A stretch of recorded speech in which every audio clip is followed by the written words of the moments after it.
Well, hey guys, welcome back to my channel. If this is your first time, hi, my name is Ella, and on this channel, we talk about anything English, namely self-study strategies, common and useful tools and resources I recommend. And on the off chance, I also talk about my life, but in English. That way you can enjoy just watching your usual YouTube videos, but also learning English phrases here and there on the go. With that said, let's move into today's topic, which is some common questions that I received based on either some videos I made in the past or very recently the self-study ebook that I came out with. 词汇量够大，但是深入聊天时还是感觉词穷，或者表达不够地道，可以听懂日常生活播客、真人秀。口语上我可以做一些日常的交流，有准备的情况下全英文面试也是 OK 的，但是聊太深就不行了。我口语上的问题是一个是不能顺畅的表达出我想说的，第二，我听播客的时候会发现同样的意思 native speaker 会用完全不同的表达，而我只会用直译的方式表达。想请教你，我这个水平要怎么样做才可以提高口语呢？By the way, 你的英语学习课程我已经完成啦，辛苦制作。Well, first of all, thank you. And for those of you who don't know, yes, I have a complete course on the basics of your spoken English. I would say, though, this question, this set of concern is very similar to the first one in that you're still struggling with at least the quality of your input, especially when it comes to spoken English, everyday small talk, conversational English.The first 3,000 range, I can almost guarantee you have not fully mastered. For instance, and I keep repeating myself over and over again, words like go, get, take, hang, doesn't even have to be one syllable verbs, but it could be really, really simple, but not easy words, okay? It's oftentimes these seemingly easy words that trip us native speakers up because what we learned from school is, okay, go to school,Go home, go shopping, go swimming, go figure if you're fancy like that. But we don't learn words or expressions like go out, go off, go away, go on, so on and so forth. Similarly, we don't learn expressions like get off me, get off to something. You know, even just the phrase get off can mean so many different things based on the context. So when you don't have someone telling you, hey, these are the words to focus on, and when you don't have a proper dictionary such as Wangman, obviously, even when people use these words, you may not even understand them, let alone use them. Like you said, 有一些意思明明可以用很简单的native speaker 用很简单的方法，但是我却不会想到要用这些，因为你没有学过，你也不知道去哪里学，也没有人强调这些是要学的。So you might have a big vocab in terms of, doing tests. You might even score really high in TOEFL or GRE. But those are, I would say, academic words that typically mean one thing and one thing only, words that help your studies, words that help you read these different reference materials.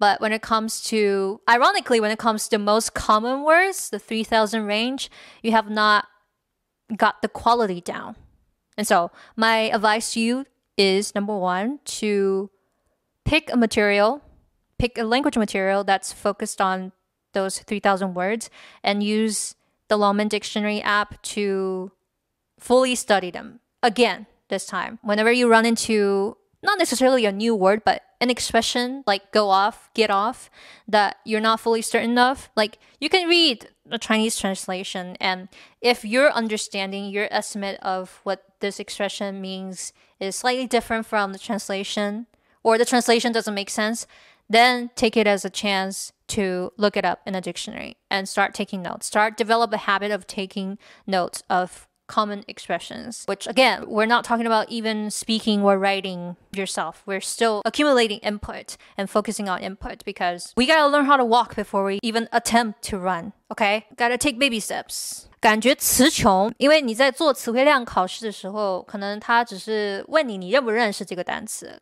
也许你真的不认识，或者你的意思，你背下来的意思你是不会用的，哪怕是在被动的情况下，被动阅读的时候，你也是不知道它上下文在说什么的。So in this particular situation, after you master the 3,000 vocab range and have watched a lot of language materials, gradually move up to materials that are a bit harder, materials that involve a higher range of vocab from 5,000 to 9,000. The reason you have trouble speaking about profound subjects and articulating your thoughts in a more nuanced way is because while native speakers typically have on average around 20,000, 25,000 words, you are nowhere near that number. How did that come about?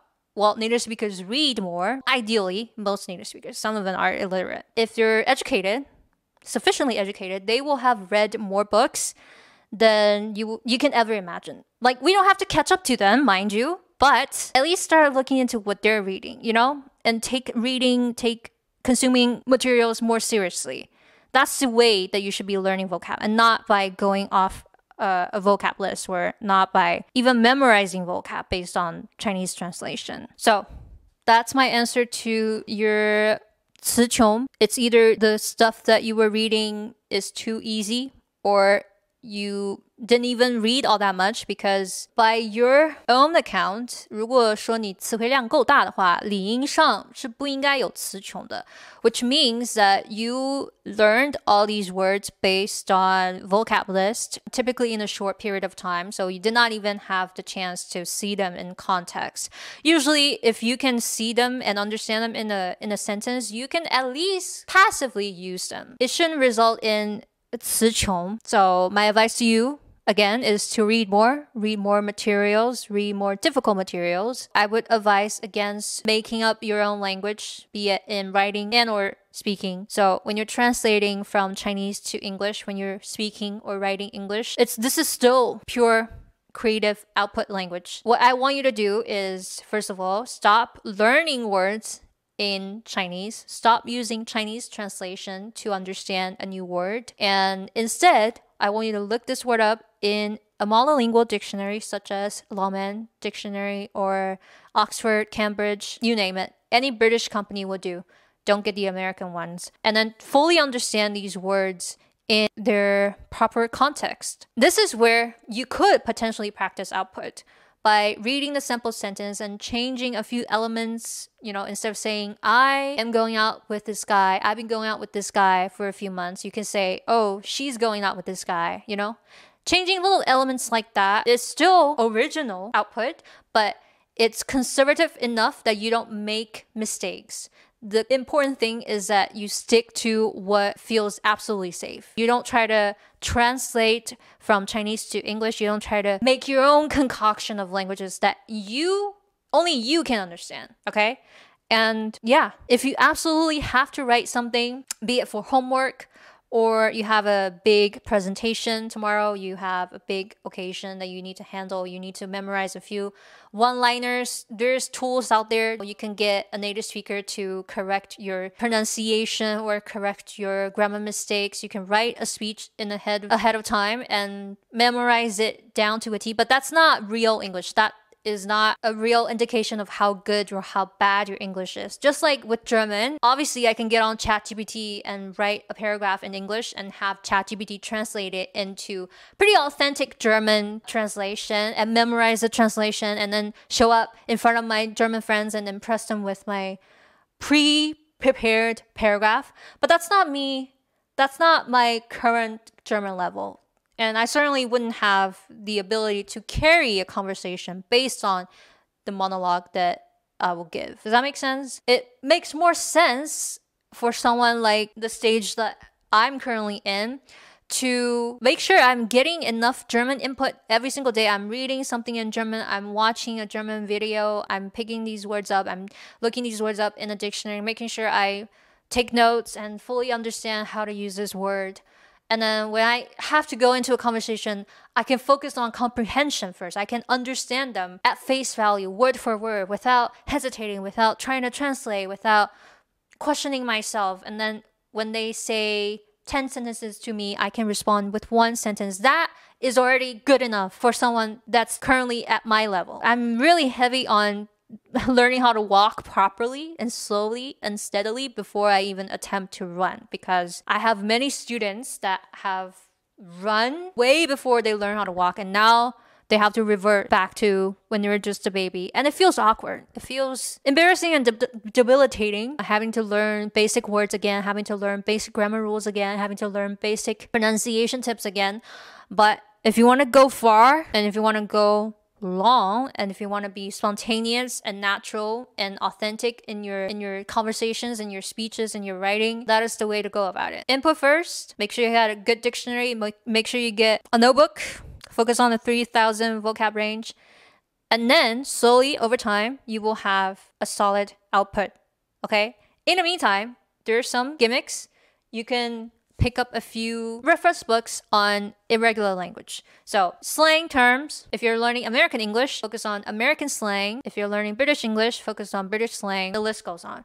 But every region has a little bit of their own language, and it applies to different age groups too. So young people on the west coast of America, for instance, speak very differently from middle-aged people from the Midwest. So the best way to learn slang is by just Googling it, by going on YouTube, and every now and then learn a few slang terms. Or better yet, if you're watching an authentic, not super dated American TV show, they will have a bunch of these irregular language. So slang terms is one of them, idioms, another one of them, and interlingo, which if you have TikTok or Reddit or go on YouTube, you can see in the comment section, and you'll gradually pick up on these fancy new words, new expressions. But it's completely not necessary. But if you're talking to someone young, someone your own age, and you want to get close to them, sometimes using these irregular languages will help you bridge the gap and help you get close really fast. All right, that said, I will conclude this video. Hopefully you enjoyed this video, and don't forget to check out my course/ebook. Leave a comment down below, email me, reach out to me to get a one-on-one lesson if you want to save time. All right, bye.